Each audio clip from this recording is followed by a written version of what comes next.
Cup number 17. The last cup. It seems like the time has come to put an end to this trial. I have to find a fatal contradiction in this testimony, and I need to point it out without presenting evidence. Which means all I can do is find the contradictory remark and press it. Remember, you only get one chance. Very well then, Mr. Wright. Please begin your final cross-examination. All right, here we go.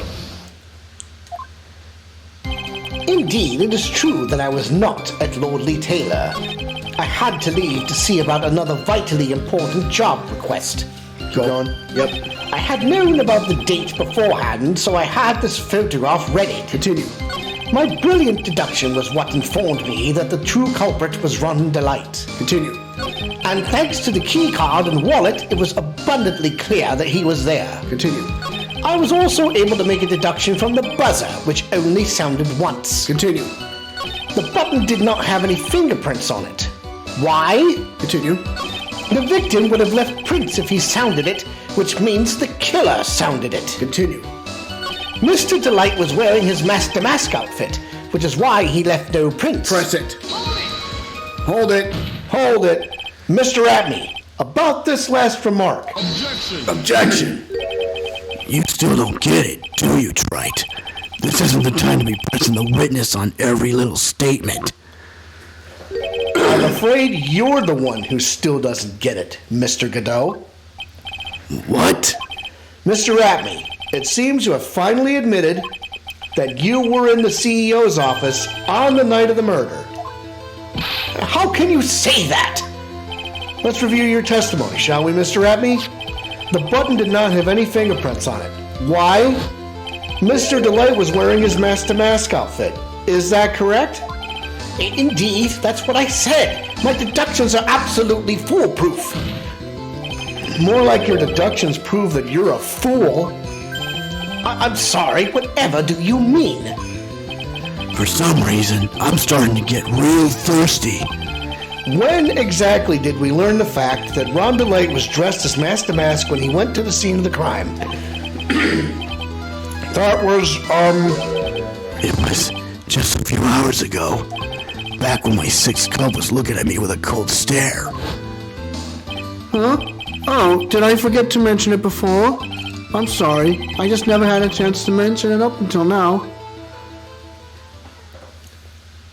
That's right. The defendant had yet to tell anyone else this fact before this morning.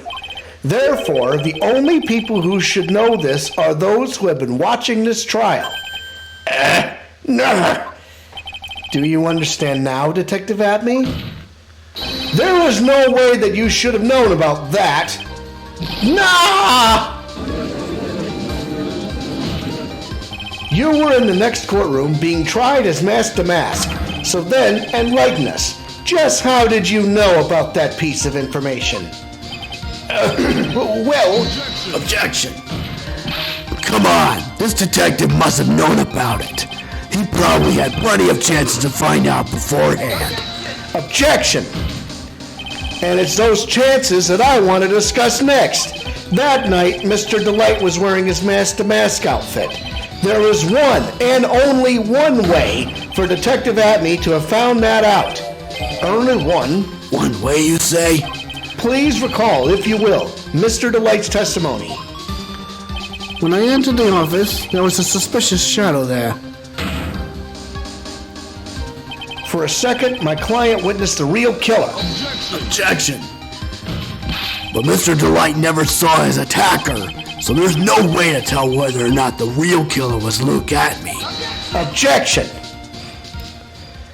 It's with that statement that I'll turn this case on its head. Just what are you implying? Mr. Delight saw the real killer, correct? Now, if you turn that statement around, it stands to reason that the real killer had also seen Ron Delight. Impossible.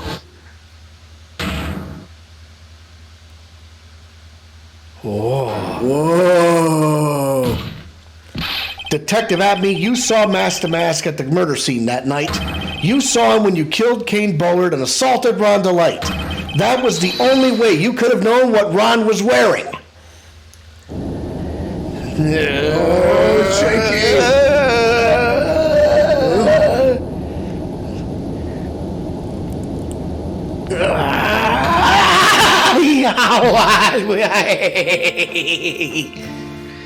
Take a good look, everyone. Unable to find a rival worthy of my genius, I was forced to create one by myself. Here I am, the tragic clown. That's the same line you gave yesterday. But I think there's a little more meaning behind it this time.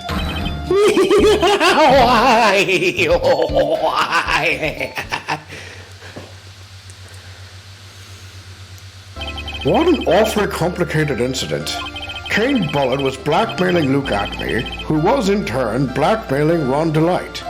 And upon killing his blackmailer, Luke Acme tried to frame Ron DeLight. He then claimed to be guilty as Master Mask in order to escape his true crime. And to that end, he came up with this plan, to use the double jeopardy rule when making his alibi. At any rate, it would seem we finally found the truth. Excuse me. I came perilously close to besmirching the record of an innocent young man, besmirching him with the title of murderer. Don't ignore me! Oh, I didn't realize you were there. Why wouldn't he be? About the verdict. I know you never committed any murder. That's right. I'm so glad you understand that. But I really am Master Mask. Huh? So thanks to that trial yesterday, I'm innocent now, right? What was it you said? Double jeopardy? Now that you mention it. I've been careless. Careless? What do you think, Mia? As the defendant says, the rule of double jeopardy is absolute. A defendant can never be tried twice for a crime in which he was once found innocent. Then Master Mask is really innocent? It would seem so. For now. For now? No, then. This court finds the defendant not guilty!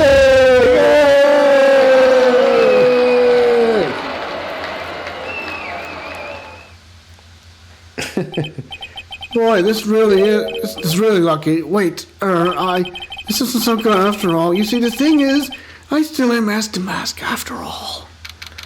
October 14th, 3:35 p.m., District Court, Defendant Lobby number 4. You did it, Phoenix. Thanks, Mia. It's been a long time, hasn't it? Yeah, it's because Maya doesn't call on me much these days. Oh? I'm just joking, Phoenix. Don't take everything so seriously. And on the other hand, Maya, she seems kind of torn these days. You mean about becoming the master of the Korean channeling school? Becoming the master means saying goodbye to our mother. Misty Faye, right? Watch over her, will you, Phoenix? Of course. Well then, see you around. Mia. Mr. Wright. I don't know what to say. Congratulations, Mr. DeLight. Thank you so much. No, wait. Nothing really matters anymore, though, now that all of this has happened. Come on, just be happy already. Maya. You've been cleared of the murder charges and got off as Master Mask to boot. But in exchange, I lost everything. Huh? What do you mean? Stealing security information from KB Security, becoming Master Mask. I did it all for one reason. For her. You mean your wife, Desiree? She hates criminals more than anything. Come to think of it, she was once held hostage by some robbers, wasn't she? She always said how she hated sneaky criminals. I knew that, but once I got fired from KB Security and lost all the money I had, she wouldn't have any reason to stay with me. I thought she would leave me for sure. So that's why you became Master Mask? Yes, but it's all over now. A broken bow can never be put back together. That's not true, right, Nick? Right. Really? Can we go back to the way things were? You'll be fine, and Nick can prove it. I can? I kind of wish you would check with me first. Mr. Delight, even if a bowl is broken, there's always a way to put it back together. The sacred urn.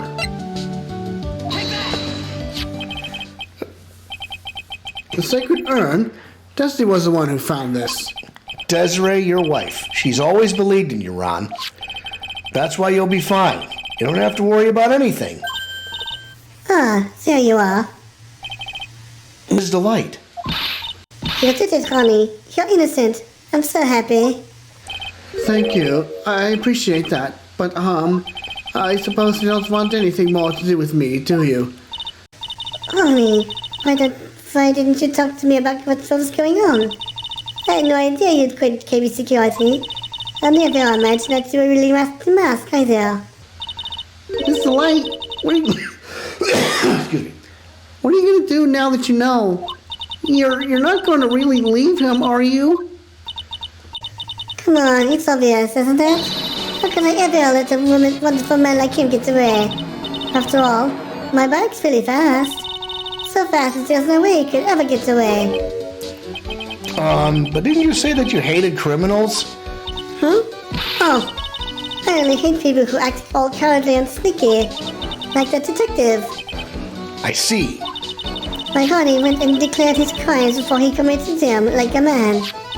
I just love a man who's so chivalrous. Chivalrous? I knew I was right about you. Every day I spend with you is filled with thrills and excitement. Desi? Desiree, you really do love Ron, don't you? Mickey boy, Yes? I'm really glad I asked you to defend my honey.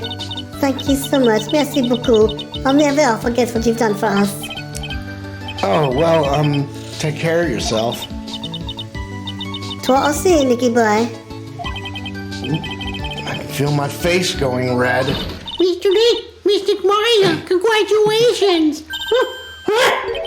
Talk about bad timing. Mr. Dick, how could you? His wife in front of Mr. Meyer. No, you go. You never, ever.